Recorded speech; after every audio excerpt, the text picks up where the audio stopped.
Muito boa noite. Em nome da Câmara, agradeço aqui a presença dos professores Cláudio, Selma, professor Nelson Neri. Vamos começar, então, a segunda edição do Arbitalks. Por favor, professor Cláudio. Boa noite a todos. Do mesmo modo, em nome da PUC, da Pontifícia Universidade Católica de São Paulo, agradeço também ao professor Nelson Neri, da casa, a professora Selma, que não é da casa, mas está sempre conosco lá, e a Maria Isabel, que representando a ABAB vai estar mediando o nosso evento. Passo então a palavra, mais uma vez agradecendo a todos pela presença. Obrigada, professor. Bom, assim como na semana passada, o evento de hoje vai ser dividido em principais partes. Na primeira, eu vou fazer algumas perguntas aos palestrantes, eles terão aproximadamente uns 7 minutos para responder. E na segunda parte, eu vou ler algumas perguntas feitas pelo público, e para isso vocês podem comentar nesse post mesmo. E na conversa de hoje, que é sobre arbitragem em processo, nós temos ninguém menos que a professora Selma Lemes e o professor Nelson Neri Júnior. A professora Selma Lemes, que é advogada em Selma Lemes Advogados, também foi membro da comissão relatora do anteprojeto de lei de arbitragem e também trabalhou na elaboração do memorial para defender a constitucionalidade da lei. O professor Nelson Neri Júnior, além de ser professor da PUC, também é professor da Unesp. Ele é advogado em Neri Advogados e também foi procurador da Justiça do Estado de São Paulo por 27 anos. Então, feitas as introduções, acho que podemos passar para as perguntas. E para a primeira pergunta, eu gostaria de saber dos palestrantes qual é a importância da segurança jurídica e previsibilidade na aplicação do direito na arbitragem. Até sobre esse ponto, talvez a professora Selma Lemes queira comentar de uma das conclusões que ela teve na sua pesquisa Arbitragem em Números e Valores, de 2019, que ela levantou a questão da necessidade de jurisprudência arbitral. E também, nesse ponto, gostaria de saber dos palestrantes como os precedentes judiciais vinculantes deveriam operar na arbitragem. Professora Selma, se você quiser começar. Muito bem. Boa noite a todos. É um prazer muito grande estar aqui com os senhores, o professor Nelson Neri, Maria Isabel e a pessoal da PUC, e também organizado pela PUC e pela Câmara do CIESP-FIESP. Muito interessante a questão, Maria Isabel, e são perguntas bem genéricas, mas extremamente profundas e importantes, né? Eu noto que a sua pergunta tem dois enfoques, né? O primeiro enfoque é o enfoque envolvendo a importância da segurança jurídica na aplicação do direito na arbitragem, e o segundo é saber se os precedentes judiciais vinculantes devem ser observados na arbitragem, né? Bom, a primeira questão, a importância da segurança jurídica, é fundamental, né? Não se tem como se afastar desse conceito. Por quê? Porque é pela segurança jurídica que nós vamos ter os players, né? Nós estamos falando de arbitragem comercial, que as empresas, que os empresários vão ter confiança em utilizar o Instituto da Arbitragem. Então, a segurança jurídica para a arbitragem, ela está na base da utilização. Como nós podemos dizer que nós temos segurança jurídica para utilizar a arbitragem? Nós sabemos que a lei de arbitragem é uma lei simples, é uma lei que tem poucos artigos, muito poucas regras de processo, mas muitos princípios e conceitos, né? E conceitos novos, conceitos introduzidos pela Lei 9.307, que deram uma roupagem nova para a arbitragem no Brasil. Isso fez com que, com a introdução desses conceitos, por exemplo, posso citar o conceito da vinculação da cláusula compromissória, da convenção de arbitragem, o conceito do artigo 8º, que diz que a cláusula compromissória é independente do contrato, e se quiser se discutir a sua nulidade, tem que ser por meio da arbitragem, que o árbitro, o princípio da competência, que é o árbitro que deve analisar as primeiras questões vinculadas à arbitragem, sua validade ou não da cláusula compromissória, a especificidade de que na arbitragem nós não temos recursos, a possibilidade da arbitragem por regras de direito e por equidade. Então, todos os conceitos e princípios que a lei trouxe, eles tiveram que ser testados, vamos dizer assim, né? E foram testados pela jurisprudência. Então, quem outorga a segurança jurídica é a jurisprudência, né? Tem um princípio muito interessante que diz o seguinte: a lei reina, mas é a jurisprudência que governa. É indubitável, né? Que quem dá segurança jurídica, para poder utilizar um conceito, um preceito legal, é saber como os tribunais entendem e aplicaram aquele direito. Então, no âmbito da arbitragem, nós podemos dizer que os novos conceitos introduzidos com a lei de arbitragem foram quase todos eles, praticamente todos eles, referendados pelo judiciário.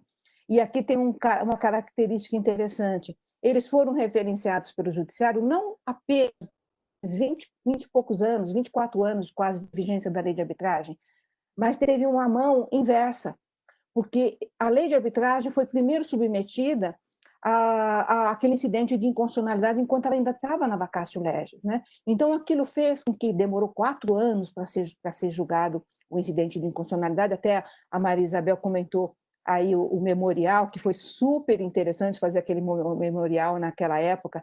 Carmona e eu fomos visitar todos os ministros do STJ, percebemos que eles demandariam, que eles queriam mais doutrina a respeito, compilamos uma doutrina enorme, né?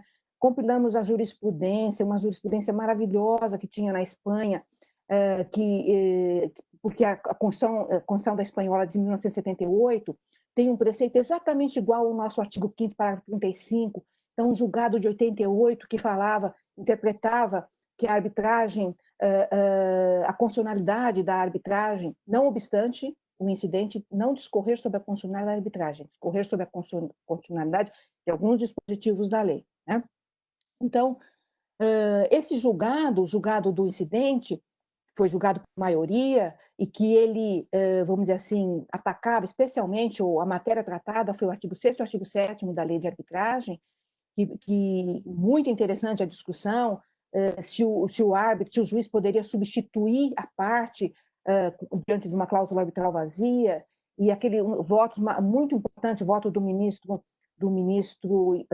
Correia, esqueci o primeiro nome dele agora, que ele falou: olha, o juiz não substitui a parte, ele operacionaliza a vontade da parte, porque ela já exarou a sua submissão à arbitragem quando ela colocou a cláusula compulsória no contrato. Então, portanto, a lei de arbitragem teve toda a sua segurança jurídica pavimentada de uma maneira pregressa, antes, né, pelo próprio Supremo Tribunal Federal, e posteriormente pela ampla jurisprudência dos nossos tribunais, especialmente do Superior Tribunal de Justiça, que entendeu perfeitamente seus conceitos e princípios e outorgou essa segurança jurídica que você comentou.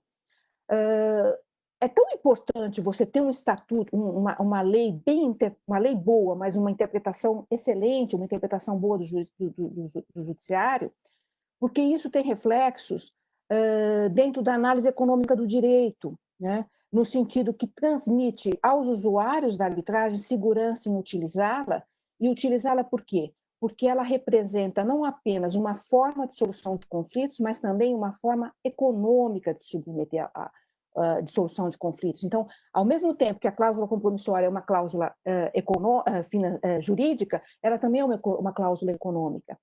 E aí a gente pode fazer uma análise super interessante que tem dentro do conceito de análise econômica do direito, que é analisar jurisprudência como um bem privado e um bem público. Privado porque ele resolve questões das partes, e público porque ele tem uma repercussão na sociedade, especialmente quando nós estamos diante de temas polêmicos, né? Então, concluindo a sua primeira parte da pergunta, a segurança jurídica é vital para a aplicação do Instituto, e nós podemos dizer que nós temos total segurança jurídica porque a lei de arbitragem está referendada pelo Judiciário e, em face disso, os usuários se sentiram totalmente seguros para usar o Instituto. A sua segunda parte, aí eu peço para você dar um conto, levanta a mãozinha assim quando eu estiver faltando 2 minutos para mim, tá? E a segunda parte é com referência ao precedente jurisprudencial. É um instituto novo, trazido pelo Código de Processo Civil, que muitos debates têm suscitado no ambiente arbitral, né? Eu não sei qual que é a opinião do professor Neri, mas eu vou externar a minha opinião, né? Aí, com devido respeito, se ele tiver uma opinião contrária, porque realmente é um tema muito polêmico, né? E eu parto do seguinte princípio, né? A arbitragem constitui um microsistema. É um microsistema à parte do Poder Judiciário, né? Em que ele é regulado por normas próprias, que as partes têm uma participação enorme, uma possibilidade imensa de influir em todo o procedimento. Elas são as protagonistas do processo arbitral, né? Eu costumo dizer, gosto de dizer, que a lei de arbitragem dá a régua e o compasso. O desenho será feito pelas partes e pelos árbitros. Então, ela tem toda uma roupagem própria, princípios próprios, que não se amoldam a exatamente os mesmos princípios do processo judicial. Por quê? Porque não faz parte da estrutura do judiciário. Evidentemente que nós temos princípios comuns, como, por exemplo, o devido processo legal, que tem uma ampla aplicação na arbitragem, está no artigo 21, parágrafo 2º da lei, mas o árbitro não está vinculado vamos dizer assim, à estrutura do Poder Judiciário. E a finalidade primordial que eu vejo dos precedentes é criar uma certa uniformização e aplicação das regras do processo, né? Então, se os árbitros não fazem parte do estamento judicial, não tem sentido dizer que o árbitro está vinculado como um juiz aos precedentes. Agora, aqui nós temos que fazer uma parte. Evidentemente, se as partes esclarecerem no termo de arbitragem que o árbitro devem aplicar os precedentes jurisprudenciais, ele estará vinculado. Agora, se ele não estiver previsto no termo de arbitragem, ele não está vinculado. Ele pode utilizar, como pode não aplicar, né? Evidentemente, ele tem toda a liberdade, de acordo com o artigo 21, parágrafo 2º também da lei, que fala que o árbitro deve ser independente, parcial e trabalhar de acordo com o seu livre convencimento, de aplicar o precedente, mas ele não tem a obrigatoriedade que tem no processo judicial. Bom, acho que para a primeira parte seriam essas as minhas considerações, aí eu passo a palavra ao professor. Bem, boa noite a todos, professora Selma Lemes, professor Cláudio Finkenstein, a Maria Isabel, Carolina. Para mim é um prazer muito grande participar dessa nossa reunião e falar sobre a arbitragem, um tema tão caro a todos nós. A professora Selma, uma das autoras do projeto que se converteu na lei da arbitragem, arbitralista de primeira categoria, sempre atenta à magnitude da arbitragem. Eu tenho feito com ela algumas arbitragens, trabalhando juntos lá. Um prazer sempre renovado fazer isso. E com o professor Cláudio também, evidente, a gente faz arbitragem juntos. Temos arbitragens andando ainda. E depois dessa webinar nossa aqui, ainda temos uma reunião de arbitragem, eu, o professor Cláudio e um outro árbitro. Então, de caso concreto, enfim, estamos trabalhando, na pandemia, mas estamos trabalhando. Mas, olha, eu vejo, a professora Selma falou com muita propriedade a respeito dessas questões de segurança jurídica na arbitragem. Eu vejo, sim, também, com a mesma visão que ela tem, de que a lei da arbitragem ela não é uma lei de muitos artigos, mas ela é uma lei conceitual, né? Ela é uma lei que fixa preceitos básicos, fundamentais da arbitragem e dá segurança jurídica mesmo para aqueles que querem se utilizar da arbitragem como uma forma de solucionar os seus conflitos, né? E o Poder Judiciário reconheceu realmente, a professora Selma fez uma observação, e eu me recordo de uma sentença do Reino da Espanha, que ficou por ser homologada no Supremo Tribunal Federal anos, né? Um ministro pediu vista e ficou o primeiro voto contrário à constitucionalidade dos artigos 6º e 7º da lei da arbitragem. O ministro Sepúlveda pertence, o relator, e votou contra a anulação da arbitragem, né? Ele achava que era inconstitucional. Foi acompanhado pelo Moreira Alves, Sidney Sanches e Nery da Silveira. Mas foi pedido a vista da questão da arbitragem, o processo foi julgado em 2001, demorou muito. Isso era anos 90 e poucos, 97, logo depois da aprovação da lei da arbitragem, e demorou até 2001 para o Supremo resolver. E ele resolveu pela constitucionalidade dos artigos 6º e 7º da lei da arbitragem, mesmo contra o voto de alguns ministros, não foi por maioria, por unanimidade, mas então deu muita segurança para que a arbitragem pudesse ser desenvolvida, né? E tem sido desenvolvida muito. A atividade arbitral aumentou demasiadamente nos últimos tempos, né? As as pessoas estão procurando a arbitragem para resolver os seus problemas, seus conflitos, o que é muito bom, e com essa segurança que foi dada pelo Poder Judiciário, pelo Supremo Tribunal Federal, quando reafirmou a constitucionalidade da arbitragem. Eu lembro que essa questão não é nova, a Itália passou por isso também, a Constituição da Itália de 49, a vigente. Logo depois da Segunda Guerra, foi editada uma nova Constituição na Itália. E lá também eles tiveram esse problema em 1950, e foi resolvido em 51. O mesmo que nós tivemos em 2001, quer dizer, nós ficamos com 50 anos de atraso da Itália para resolver que a arbitragem era boa e era constitucional. Mas esse mesmo problema foi levantado em outros países. Eu me recordo do caso da Itália, por isso que eu estou mencionando aqui. Mas isso é bom, questionamentos sobre a arbitragem, é bom que tenham sido feitos e que tenham já sido resolvidos, né, pelo Poder Judiciário, dando mais tranquilidade e condição de trabalho para aqueles que querem se servir da arbitragem como um meio de resolver os seus conflitos. Então, eu vejo com muita tranquilidade o progresso que a arbitragem tem experimentado nesses últimos anos, né? E oferecendo mais condições de segurança jurídica. Agora, realmente, a professora Selma falou uma coisa importante da jurisprudência arbitral. Como a maioria dos procedimentos arbitrais, eles tramitam com o selo do sigilo, então é muito complicado se fazer jurisprudência arbitral por conta do sigilo, porque muitas vezes, mesmo que você omita o nome das partes, só pelo assunto já se vai saber quem é que estava ali naquele procedimento arbitral, etc. Então, não é muito fácil você fazer uma jurisprudência arbitral sem que seja revelada a identidade das partes daquele processo, né? Então, isso é um dos mecanismos que trazem dificuldade para a gente formar uma jurisprudência arbitral. Agora, quando ela é judicializada, vai para o Poder Judiciário, discute uma questão, etc., aí já fica público, então podemos ter uma arbitragem. Já temos uma certa jurisprudência arbitral do STJ, por exemplo, né? Tem vários acórdãos que já trataram de problemas arbitrais, então que já dão um norte, mais ou menos, do que o Poder Judiciário entende em termos de arbitragem. E tem sido prestigiada a atividade arbitral pelo STJ, tenho visto, e a maioria dos acórdãos que o STJ tem prolatado em matéria arbitral são favoráveis à instituição da arbitragem, o que é muito bom, né? Para dar mais segurança para aquelas empresas, para aquelas pessoas que querem se servir da arbitragem como esse mecanismo de solução de conflito. Com relação à questão dos precedentes, eu concordo em gênero, número e grau com o que falou a professora Selma, mas ainda bem que são mais uma vez... Que bom, eu não sabia.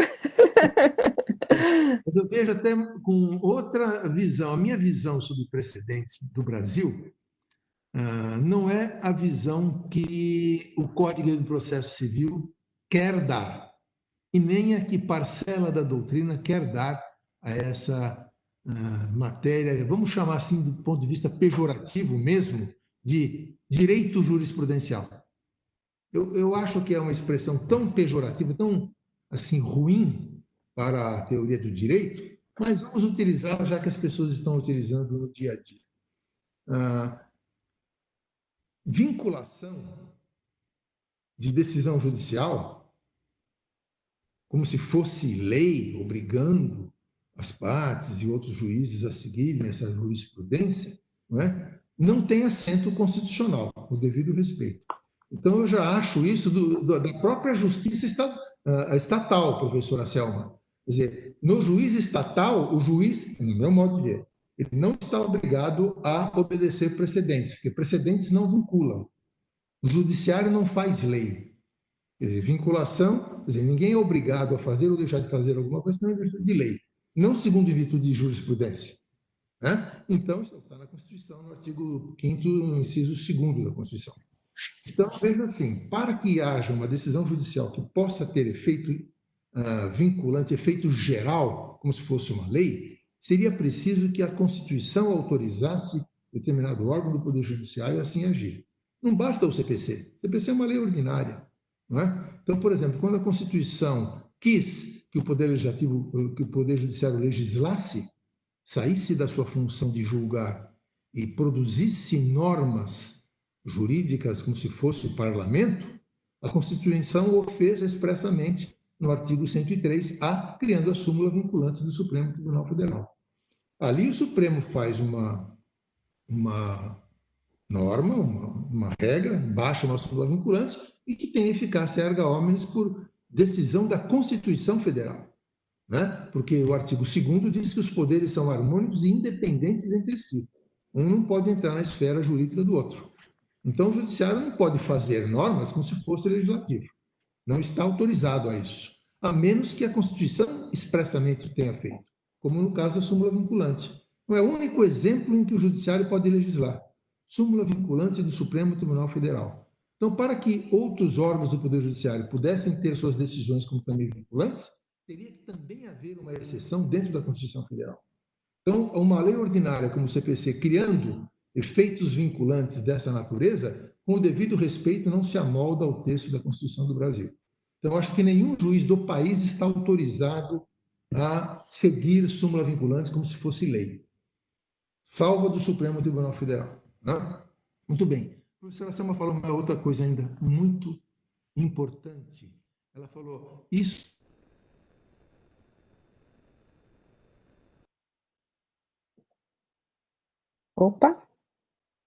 de vinculação, como são os recursos repetitivos extraordinário e especial, né, Supremo STJ, o IRDR, incidente de resolução de demanda repetitiva, e o IAC, um incidente de assunção de competência.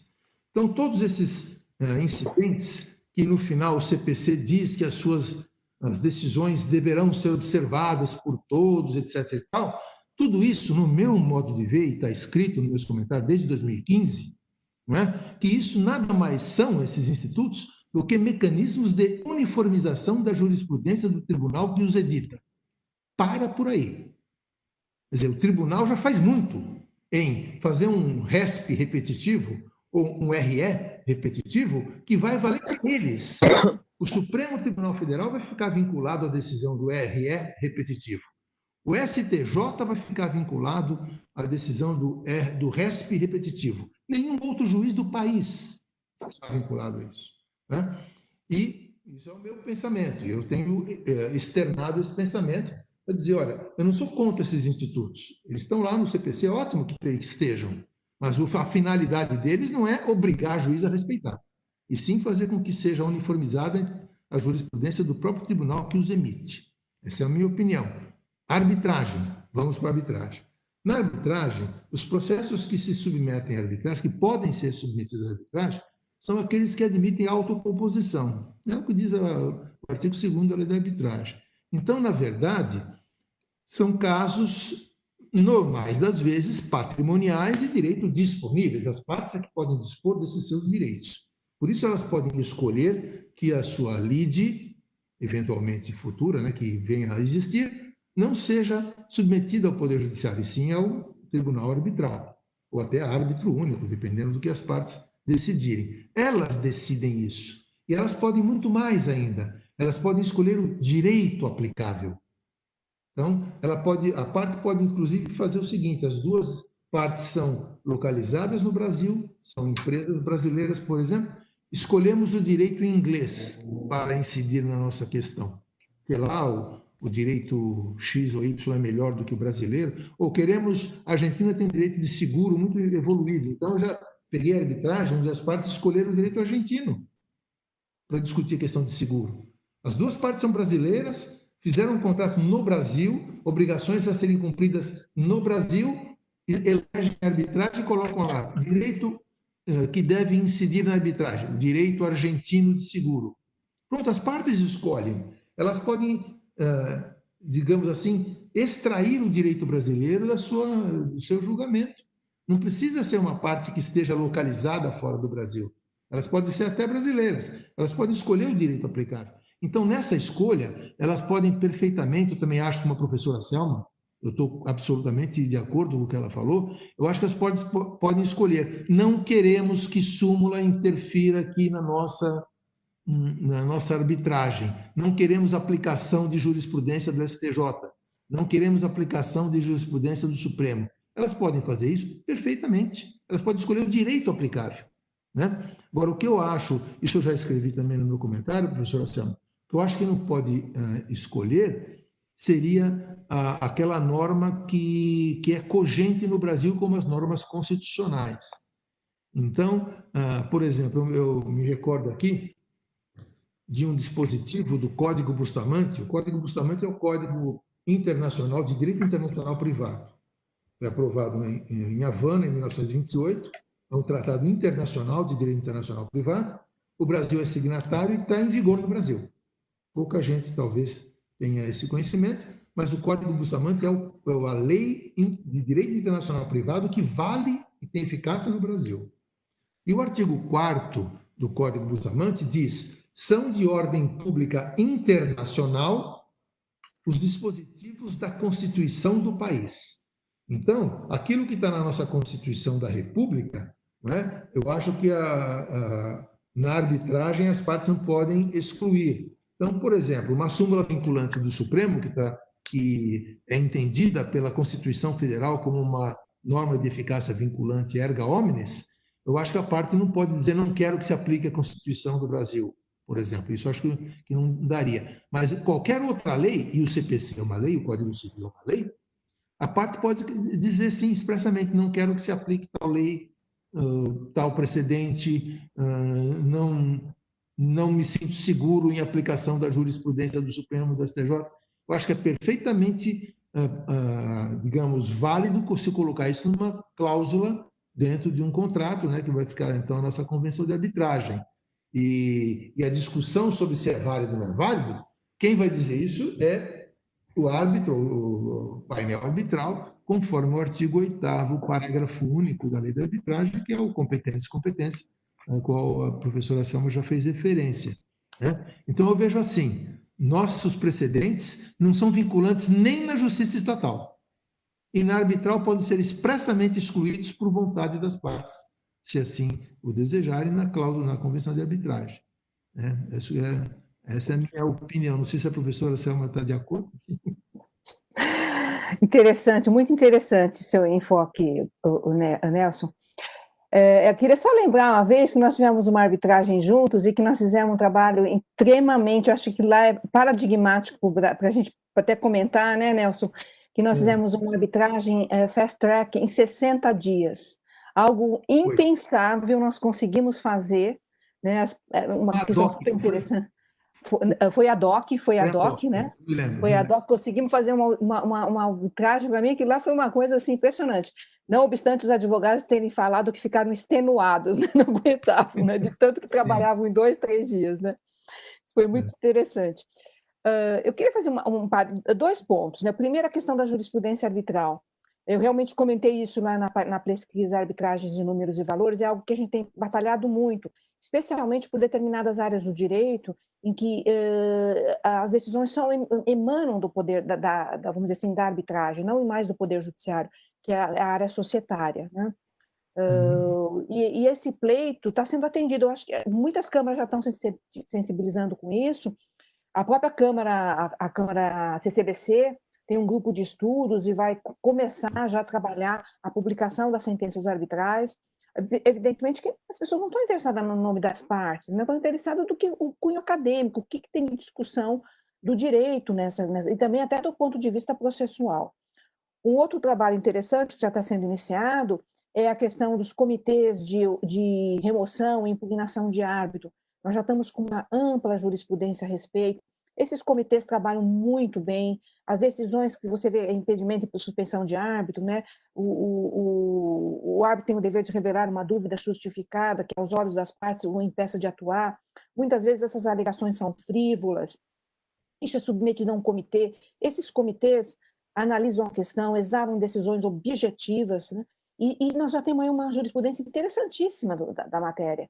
E sabemos que há grupos de estudo, especialmente um grupo vinculado à USP, que está levantando todas essas jurisprudências, e logo, logo nós vamos ter acesso a isso, né? Você vê o direito da arbitragem, eu gosto de chamar o direito da arbitragem em progresso, né? Porque nós estamos vendo o direito da arbitragem progredir sem aplicação da lei, progredir com as alterações dos regulamentos de arbitragem, né? A figura aí do árbitro de emergência, a figura de você admitir um terceiro numa arbitragem, como é interessante ver como o direito da arbitragem ele sofre um progresso independente da lei. A lei está lá, não precisa pedir para mudar lei nenhuma, nós vamos mudando os regulamentos e vamos evoluindo, né? O outro ponto interessante, Nelson, que você falou, que você citou a questão envolvendo aí da impossibilidade da súmula vinculante, da obrigatoriedade do árbitro de respeitá-la. É uma questão extremamente interessante de se discutir. E eu lembro uma vez, eu estava escrevendo um artigo, escrevi um artigo, está num livro em homenagem ao professor Guida Silva Soares, sobre a equidade no direito brasileiro e direito comparado, a decisão por equidade, que é muito pouco utilizada, né? E um dos pontos era saber se um árbitro autorizado a resolver por equidade poderia violar normas de ordem pública, né? E esse estudo foi extremamente interessante, até lembro muito bem que eu fiquei um pouquinho em cima do muro, né, na hora de decidir, porque é o seguinte, o árbitro que está autorizado a resolver por equidade, as regras, a ordem pública processual, vamos dizer assim, evidentemente que não, né? Ele tem que acatar o devido processo legal, a igualdade das partes, o direito do contraditório. Mas e a ordem pública material, né? O árbitro está vinculado, quando está autorizado pelas partes a decidir de acordo com uma norma de ordem pública, de aplicação obrigatória, e a conclusão, que eu fiquei realmente, como eu falei, assim, um pouquinho em cima do muro, hoje eu já tenho uma opinião mais formada, mas eu levantei a doutrina internacional, inclusive jurisprudência, e encontrei preceitos no direito suíço e no direito francês que diz o seguinte, que o árbitro pode sim aplicar, quando está autorizado a resolver por equidade, não está vinculado às normas de ordem pública material, ele pode aplicar uma norma sem atentar para uma norma de ordem pública processual, por exemplo, um caso de uma prescrição também, né? E a distinção feita é uma distinção muito pouco estudada no Brasil, que é a ordem pública de direção e a ordem pública de proteção.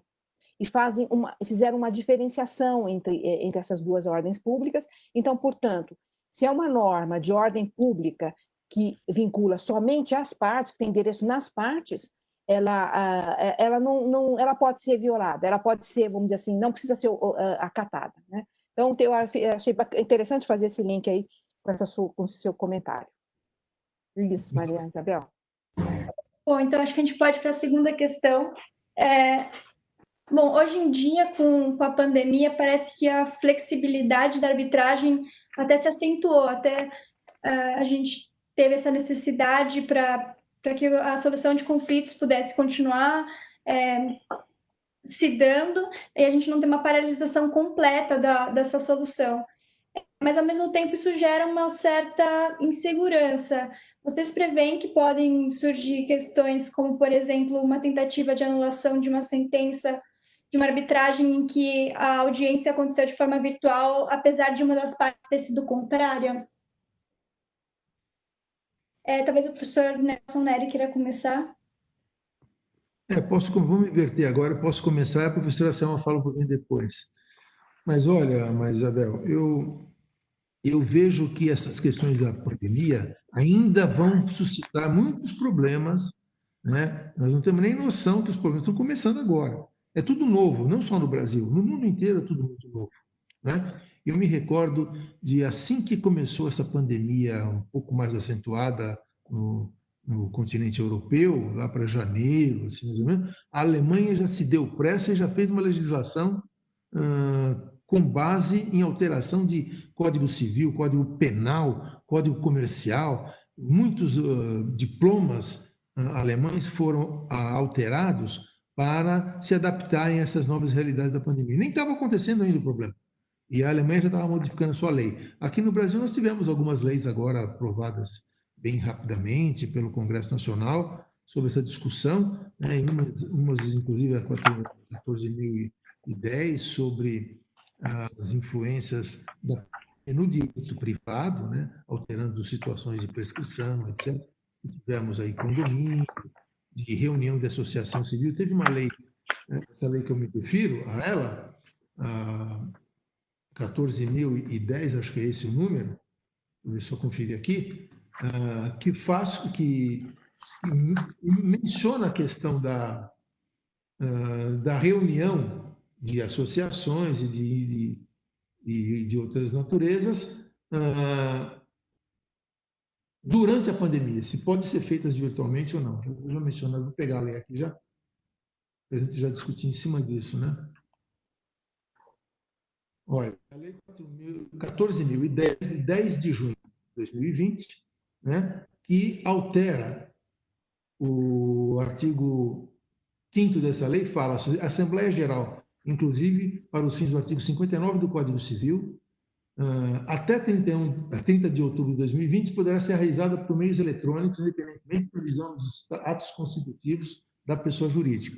Então, a lei autoriza a validade de reuniões virtuais, ainda que não haja previsão nos estatutos específicos. Aqui fala em pessoa jurídica, do artigo 59 do Código Civil, mas, evidentemente, que nós podemos extrair daí, por interpretação teleológica, que situações assemelhadas a essa também comportam esse tipo de solução. Então, por exemplo, por que nós não poderíamos fazer uma audiência arbitral, né, virtual, com base nessa circunstância que redundou no artigo 5º da Lei 14.010 de 2020? Acho perfeitamente possível que nós façamos essas reuniões, ainda que não haja previsão nos regulamentos internos das câmaras de arbitragem.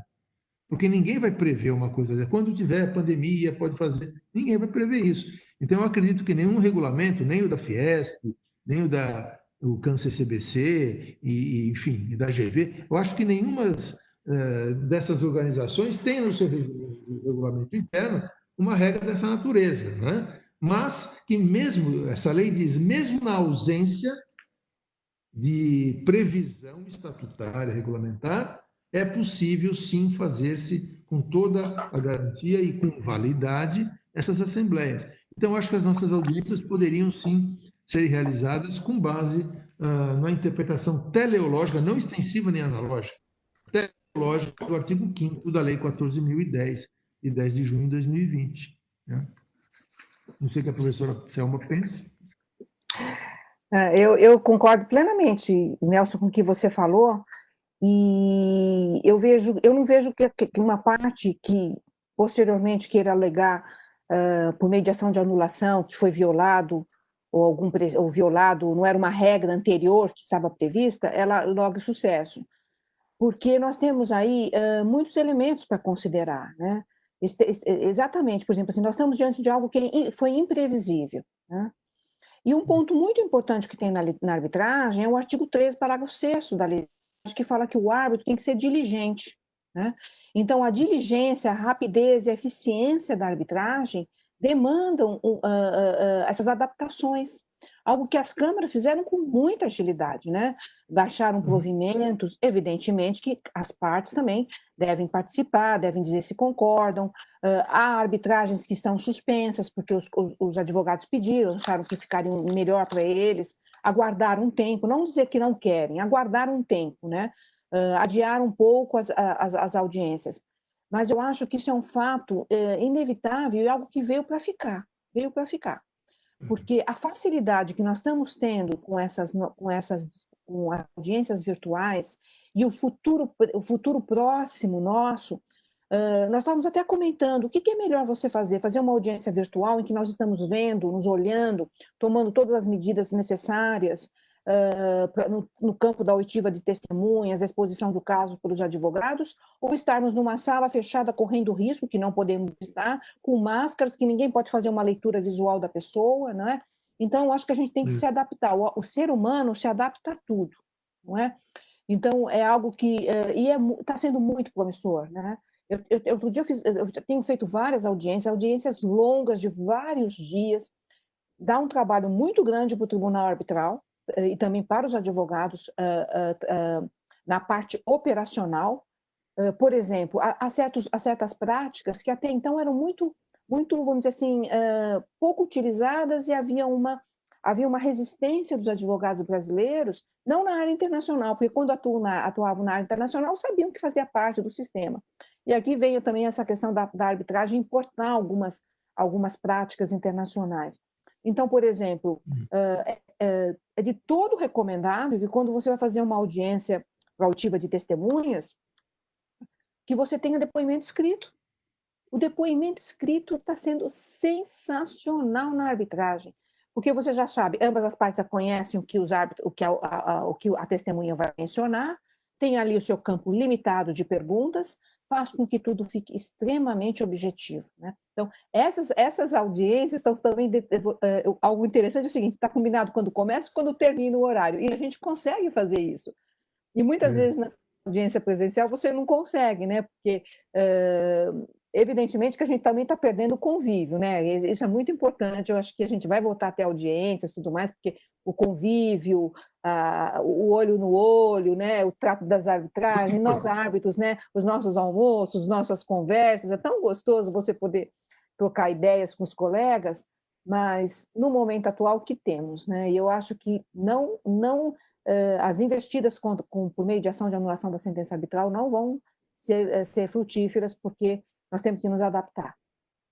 Isso é verdade. Também concordo. Evento mesmo acabou sendo uma adaptação, né? Porque a gente não costumava ter tantos eventos virtuais. Hoje em dia a gente tem muito mais e a gente vê como é bom essa facilidade, né? Tem vários eventos super legais. Muito. A última pergunta que eu vou fazer a vocês, antes de passar para as perguntas do público, para a gente tentar terminar às 8, até que ponto vocês entendem que os conceitos de prova emprestada da teoria geral de processo se aplicam na arbitragem? Professora Selma. Bom, vamos começar, né? Bom, eu penso, no meu ponto de vista, eu acho que você pode usar como vamos dizer assim, uma interpretação analógica dos preceitos do Código de Processo Civil. Se não houver nenhuma previsão no regulamento da Câmara, e lembrando sempre que o árbitro é o destinatário da prova, né? E que a ele cabe avaliar a produção de prova, inclusive podendo decretar a prova até de ofício, mas me parece, tem assim, uma sensibilidade muito grande, no sentido de que pode-se utilizar da prova emprestada, utilizada num outro processo, tanto judicial como arbitral, mas sempre com aquela ressalva, né? Você tem que saber como aquilo foi colocado naquele outro processo e se a parte teve o direito de se manifestar, a outra parte também. Então, evidentemente, quando isso for admitido por um árbitro, ele vai ouvir, ele ouvirá ambas as partes, a parte que deseja a aplicação daquele preceito, daquela prova, que pode, inclusive, representar uma economia processual muito grande, mas tem que se ater ao direito das partes se manifestar. Então, não vejo nenhum problema em utilizar a prova emprestada. Eu também penso como a professora Selma, eu acho que o único requisito que se deve exigir para a eficácia de uma prova emprestada é o contraditório. Se num processo estatal, por exemplo, ambas as partes participaram daquele processo, aquela prova foi colhida no âmbito do contraditório e tal, não há problema nenhum em se importar essa prova e se apresentar na arbitragem. Aliás, com relação a essas questões do CPC, os arbitralistas, em geral, não gostam do Código do Processo Civil. Vamos fazer um meia-culpa aqui. Mas eu não vejo assim, né? Então o Carmona fica bravo, não, CPC e tal. Carmona, está escrito aqui na cláusula compromissória, as partes elegem o direito brasileiro. Eu pergunto para você, CPC é direito brasileiro? Código Civil é direito brasileiro? Então nós estamos obrigados a aplicar. Não adianta você querer ficar bravo, né? De não gostar do CPC. Não é isso, o CPC é aplicável. Aliás, eu tenho instruído meus clientes agora, quando querem fazer contrato e colocar cláusula arbitral, eu tenho instruído a fazer uma cláusula arbitral mais cheia, sabe? Não deixar muitos aspectos assim fora. Então, por exemplo, uma questão básica que eu tenho insistido, primeiro pergunto para os contratantes se eles querem aquilo, né? Se eles quiserem, então se inclui a cláusula. Então, eu pergunto, vocês querem a aplicação dos honorários de sucumbência do CPC, no seu caso? Queremos. Então, coloca lá. Será aplicável o artigo 85 do Código de Processo Civil, mas não o parágrafo 8º que diz que pode ser aplicado honorários por equidade. Não, é aplicar a regra legal do Código de Processo Civil. Então, as cláusulas, pelo menos os contratos dos meus clientes, elas têm colocado aspectos que a gente acha importantes do direito civil, do direito societário, do direito processual, colocar na própria cláusula para deixar claro que aquilo é possível se utilizar na arbitragem. Então, eu acho que as regras ficam mais claras e não dá muita discussão, né? Eu acho que quanto mais as partes, digamos, mencionarem o que elas pretendem do painel arbitral, fica melhor. Porque aquelas cláusulas muito vazias, muito sem muita coisa, fica muito difícil para o árbitro apreender o que as partes quiseram. Agora, se elas já fazem uma cláusula arbitral um pouco mais cheia, com regras determinadas, queremos isso, aquilo, não queremos aquilo outro, etc. Então, acho que fica mais fácil. Mas a prova emprestada é perfeitamente admissível na arbitragem, como a professora Selma, os requisitos que ela colocou, que são também aqueles que eu acho que são importantes. Muito bem. Bom, obrigada. Vamos passar então para... Temos 2 perguntas aqui que fizeram. Começar pela pergunta do Marcelo Aleixo. Ele perguntou se os precedentes podem ser excluídos da arbitragem se a arbitragem tiver como parte a administração pública. Talvez a professora Selma Lemes queira começar. Envolvendo a administração pública? Bom, aí a gente vai... eu penso o seguinte, olha, nós temos que pensar que a alteração que houve na lei estabelece que as arbitragens serão de direito, né? Não pode aplicar a equidade. Agora, os precedentes só serão aplicados se estiverem dispostos pela parte, mesmo envolvendo a administração pública, né? Porque nós voltamos no que nós explicamos. O árbitro não está vinculado ao precedente. O precedente é direcionado ao Poder Judiciário, aos membros do Poder Judiciário. Então, mesmo com a administração pública, não está vinculado. Essa é a minha opinião, né? Eu também penso como a professora Selma. Eu acho que não vincula nem o estatal, volto a insistir na minha ideia, né, que vinculação, como se fosse lei, só se tivesse autorização da Constituição. Como não tem, o CPC não pode ser lido fora do contexto constitucional. Então, a leitura que eu faço de precedentes do CPC são precedentes para os tribunais que os editam. Ponto. Ninguém mais é obrigado a respeitar e aplicar precedentes jurisprudenciais do STJ ou do Supremo, salvo súmula vinculante do Supremo Tribunal Federal. A segunda pergunta foi feita pelo Renato Heres. Desculpa se eu pronunciei errado o sobrenome. Ele perguntou: o Dr. Nelson Neri comentou que a jurisprudência poderia não ser acatada na arbitragem se as partes estipulassem isso contratualmente, na cláusula, né? E qual seria o posicionamento caso essa condição não estivesse expressa no contrato e nem discutida quando da assinatura do termo de arbitragem? Ficaria a critério dos árbitros? Como a professora Selma falou, já mencionou o artigo 21, parágrafo 2º da Lei da Arbitragem, que o árbitro tem livre convencimento, né? Eu também estou de acordo com essa opinião da professora Selma, aliás, está na Lei da Arbitragem. Então, o árbitro aplica livremente aquilo que ele acha importante para resolver aquela questão, né? Se é o direito brasileiro, ele vai aplicar o direito brasileiro como ele entender, de acordo com o seu livre convencimento, né?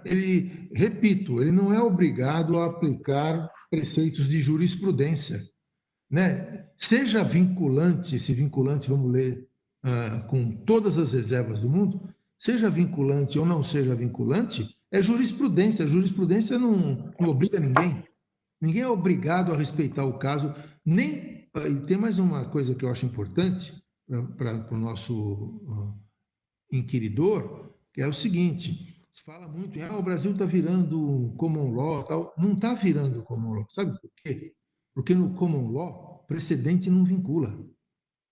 No common law, o que é precedente, quem vai dizer é o juiz futuro, não é o juiz que emite a decisão. Aqui no Brasil, quem emite a decisão é que diz: olha, eu vou fazer um precedente. Não existe isso no direito anglo-saxônico. No direito anglo-saxônico, quem vai dizer o que é precedente é o juiz futuro que vai julgar um caso, né? E ele é que vai dizer o que naquele acórdão fez precedente ou não, né? Mais outra coisa importante de common law. Common law também existe lei escrita no sistema do common law, né? E quando tem lei escrita, é impraticável, é proibido a aplicação de jurisprudência. Uma coisa super importante é preceito básico de direito do common law, não é que as pessoas esquecem. Então, no common law, por que eles aplicam muito precedente, muita jurisprudência? Porque não tem lei. Porque quando tiver lei, qualquer manual básico de common law começa assim: havendo lei, aplica-se a lei. Não havendo lei, aí você vai se socorrer dos precedentes, das jurisprudências, etc. e tal. Então, você não pode aplicar precedente se tiver lei regulando. Então, tem estado que aborto é crime, tem estado que aborto não é crime. Tem uma lei dizendo isso. Quando tem a lei, você não pode aplicar jurisprudência. Esse é o sistema do common law. Então, o Brasil nunca vai chegar a ser common law. Nós não estamos nos common lawizando, como comumente se fala por aí. Não é? Completamente diferente. Common law, precedente não vincula. Aqui no Brasil, precedente é aquilo que o tribunal fala que é precedente, e não o juiz que vai julgar, e vincula. Quer dizer, onde é que nós estamos? Não tem nada a ver com common law. O Brasil está... Nós criamos um sistema de precedentes à brasileira, igual jabuticaba, só tem aqui no Brasil, não existe lugar nenhum. E a força da jurisprudência é a força do argumento do juiz. Por que o Tribunal Constitucional da Alemanha virou Tribunal Constitucional?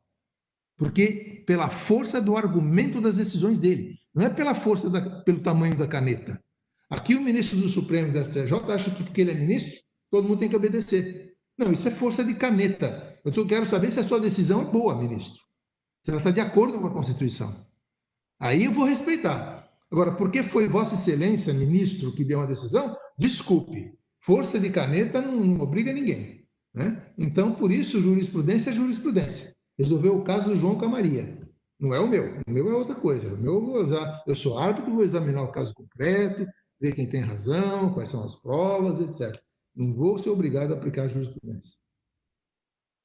Eu acho que o professor Nelson está perfeito, é isso mesmo. E só lembrar um dispositivo também que tem na lei, que não é exatamente direcionado ao caso, mas é que a gente não pode esquecer que qualquer omissão que exista em termos de procedimento, o árbitro resolve, que está no 21, parágrafo 1º da lei. Né? Então, se houver alguma omissão, é o árbitro que resolve. Né? Perfeito. Então, pela questão de tempo, vamos fazer a última pergunta. Foi uma pergunta feita por um aluno da PUC. A pergunta é: no caso de uma sentença arbitral estrangeira decidida por equidade, em que as partes autorizaram essa aplicação da equidade e que viole algum dispositivo de ordem pública material no Brasil, como vocês entendem que o STJ deveria conciliar essa decisão com o artigo 5º, 2b da Convenção de Nova York? E, ao mesmo tempo, o artigo 39.2 da Lei de Arbitragem. Como é que funcionaria essa questão, até pela questão da homologação dessa sentença? Professora Selma, quer começar? Pergunta extremamente complexa e difícil, né? Bem difícil essa questão. Bem difícil. A gente tem que pensar o seguinte: o sistema de homologação é um sistema de delibação. Né, em que o tribunal, o STJ, ele tem que analisar, ele não pode entrar no mérito da questão. Se as partes estabeleceram que a decisão era por equidade, equidade não quer dizer falta de fundamentação, hein? Equidade é de acordo com... Eu gosto muito de uma expressão do Serpa Lopes, né? Ele fala que resolver por equidade é usar o bom senso jurídico. Né? Então é isso, né?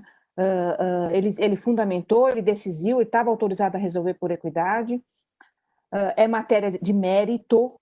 Eu entendo que na aplicação correta da Convenção de Nova York, do capítulo da Lei de Arbitragem, o judiciário não poderia entrar nesse mérito. Evidentemente que isso seria uma regra. Qual que seria a exceção? Vamos supor que essa decisão ela viole uma norma, mesmo não precisa nem ser por equidade, pode ter sido por uma decisão com base no direito, que segundo o direito brasileiro, aquilo possa ter uma repercussão, entendeu? Uma repercussão, aí entra aquele conceito que eu digo que é muito pouco estudado aqui no Brasil, da ordem pública de proteção e da ordem pública de direção, né? Se ela violar uma norma que tem uma abrangência para todos, entendeu? Aí o STJ vai estar inclinado a analisar essa questão, eu penso. Caso contrário, não. Nós tivemos aqui um precedente interessante, que foi da ministra porque na homologação de sentença arbitral estrangeira, ela pode ser homologada em parte, né? Não precisa ser, ela pode ser homologada numa parte e deixada outra parte. Então, houve uma discussão com referência à aplicação de juros, né? E normas brasileiras aí na área, né? Foi uma decisão da ministra Nancy Andrighi. Ela entendeu que a parte da sentença que violava o direito brasileiro sobre a questão de juros, né? Juros cumulativos, uma série de especificidades, então não seria aplicado, e o resto da sentença seria aplicado. Olha, eu penso que o que o sistema brasileiro diz, e o que a Convenção de Nova York também diz, que nós somos signatários, essa convenção de que a pessoa está mencionando, talvez seja de Nova York de 1958, salvo engano, acho que é essa mesmo. Nós temos que homologar a sentença estrangeira se ela foi dada de acordo com o direito do país de onde provém a sentença, seja ela arbitral, seja ela estatal, né? Agora, o que não pode ser homologado é essa sentença estrangeira ofender a ordem pública nacional. Por exemplo, uma sentença de pena de morte num país estrangeiro foi dada de acordo com a lei do país estrangeiro. Muito bem, só que aqui no Brasil, pena de morte não é possível. A Constituição Federal não autoriza. Então, fere a ordem pública internacional, como eu já mencionei, o artigo 4º do Código Bustamante, isso é do direito internacional privado, mas a do internacional público também fere, porque a ordem brasileira não se coaduna com aquela sentença está contra a ordem pública brasileira. Agora, o que o artigo 39 da Lei de Arbitragem fala, que é quando ferir a ordem pública nacional, é a expressão usada pelo artigo 39 da nossa Lei de Arbitragem, né, significa ordem pública de proteção, como a professora Selma falou, não a de direção, né? Então, se essa sentença estrangeira não ofender a ordem pública nacional no sentido de que nós estamos falando, ela pode perfeitamente ser homologada, o nosso tribunal não pode entrar no mérito. Eu me lembro de um caso recente, que foi paradigmático, onde o STJ examinou uma sentença arbitral de Nova York, estrangeira, e não homologou. E ali tinha um parecer meu para não homologar. Um caso foi o caso da Abengoa, um caso famoso que aqui no Brasil, não sei se a Selma acompanhou esse caso. Eu dei um parecer também. Também deu um parecer. O meu parecer, não sei qual foi o seu, mas o meu foi para não homologar, dado que feria a ordem pública brasileira, porque entendia eu, naquela altura, né, não me lembro mais do caso, faz tempo, que o árbitro que julgou aquele caso, um deles, não podia ter julgado e não feriu o dever de revelação. Enfim, o STJ não homologou. O que ele entendeu? Pela ordem pública de Nova York estava perfeita a sentença, só que aqui no Brasil bateu na parcialidade do árbitro, que é uma ordem pública de direito processual, quer dizer, uma ordem pública de proteção mesmo, né? Então, por isso é que não poderia ser homologada essa sentença arbitral estrangeira, porque aí era não dava para homologar parcialmente, porque o julgador, né, não poderia ter participado segundo a lei brasileira. Então, aí, digamos, contaminou a sentença arbitral como um todo. Então, como não dava para fazer uma homologação parcial, eles não homologaram. Então, ficou definido assim que aquele caso não poderia mais ser homologado no Brasil, porque feria a ordem pública brasileira. Por isso, né? Agora, o que é a ordem pública nacional é uma discussão imensa que nós não vamos agora, aqui em 5 minutos, na nossa webinar, né, resolver, professora Selma, porque é muito complicado, é muito complexa essa matéria, né, da ordem pública. A ordem pública é. Uma ocasião, eu me lembro, só para a gente encerrar aqui, eu me lembro de ter começado a fazer um estudo sobre a ordem pública, então eu vi uma grande parte da doutrina que existe no mundo a respeito desse assunto, a ordem pública geral, a ordem pública na arbitragem. Eu li N monografias, professora Selma, li N opiniões de autores arbitralistas e de jurisprudência estrangeira arbitral, né? A hora que vai entrar no âmago para dizer o que é ordem pública, ninguém fala. A gente não consegue. Eu falei, olha, como é que eu leio uma monografia de 300 páginas sobre esse assunto e a hora que eu quero o conceito de ordem pública, ninguém me fala. Então, não somos nós aqui em 5 minutos que vamos falar disso que eu quero dizer. Exato, e agora tem uma ordem pública nova. Eu também gosto muito do tema, estudo bastante a ordem pública econômica. Um dos motivos que estão é a jurisprudência espanhola, né? Anulação de sentença arbitral por violar a ordem pública econômica. Então, vamos dizer assim, ordem pública é um saco de gato, né? Enorme.